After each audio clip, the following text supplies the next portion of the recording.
tower or fort inline tower. Basically, the tower can be used also for a fort standing alone out in the battlefield as well.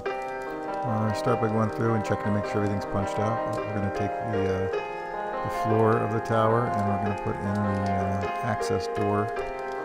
So just using a little bit of the Loctite Professional Super Glue just to make the process go a little quicker. If you use a different type of glue like a wood glue, it'll take a little longer. You'll have to hold it in places. You go ahead and line it up with the corners of the uncut and unetched area, and then you can put the cross braces for the access panel in place. If you rotate it, you'll find the way that it lines up correctly with the non-etched area on the door panel for the floor. There you go, and get that in place and let it set it off to the side for the time being. Now we're going to go ahead and assemble the walls here, and you'll see that they have two walls that have tabs and two walls that have slots. And do your best to try to get them loosely tucked together here. I'm going to use a couple of rubber bands once I get it roughly in place. Just it's easier to do it this way, I found, than to get another set of hands. If you're not using rubber bands for help with assembling some of your models, you'll be surprised how much help they are. Go ahead and get a pack of different sizes and they really do come in handy. So what we do here is we go ahead and get them braced around, and then what we'll do is bend up just each corner where the walls are touching each other. Put a little glue on and let it close back in, and then move to the next corner. Just going to go around the whole perimeter there and do all four corners.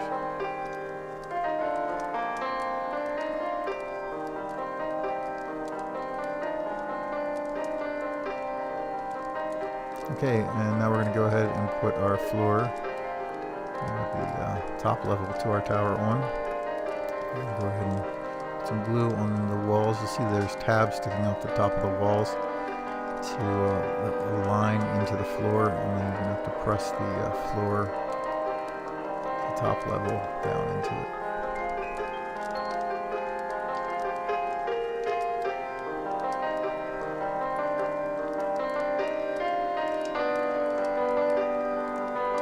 Once they all line on, we're going to go ahead and flip her over, press it down, and find that way you always know that you have a good connection.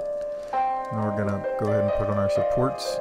You'll see the wider tab goes into the wall part, and the shorter tab goes into the floor. Go ahead around, and we'll have 3 of these on each side of the tower.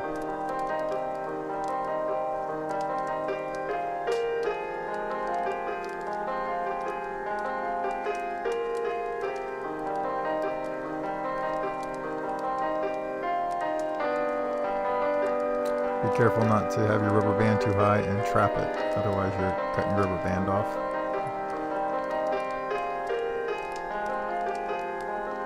Now we're going to go ahead and glue the access door in. Now the sides of the tower here are all flush so that it can be used in the modular wooden fort sets that we made, so that the walls can fit up against it smoothly. So that is why the door is inset and there's no three-dimensional frame on the door, and the horizontal braces of the door will be inset. So on the palisade walls, there's 2 different types of palisade wall here. We'll have one that has slots, and then one that has tabs and on the ends where the corners meet up. So go ahead and press that into the floor, and there is a slot in it for the supports that you just put on to fit into the palisade walls as well.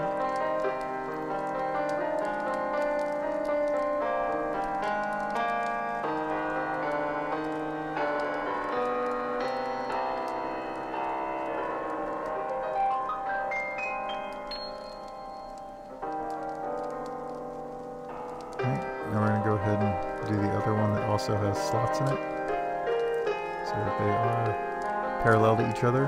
And now we have the 2 pieces that have tabs left to put on.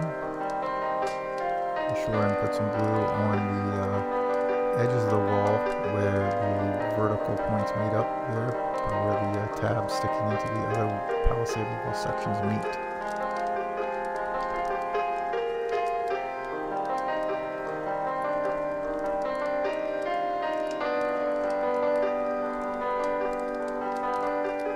I like to start at one end and work my way over instead of trying to go top bottom. It seems to work a little easier that way. And make sure that those other walls are pressed in tight for a minute or two or a few seconds to just, depending on the glue you're using, to let it set up and grab. Alright, go ahead and put the trim pieces and braces on our door here.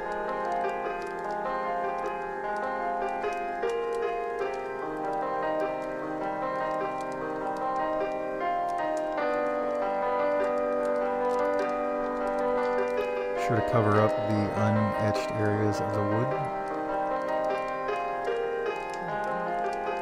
Okay, and now we have our trim pieces for the perimeter of the top of the palisade wall.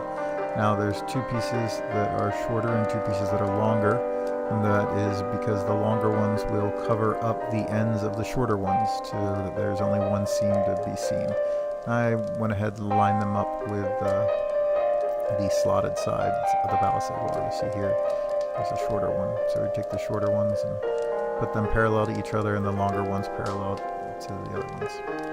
If you try to put it on and you don't understand why it's not lining up, that's probably what happened.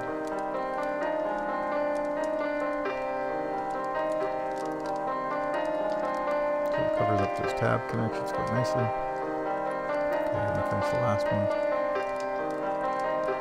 And that is our fort tower. Part of our modular fort, or can be used on its own.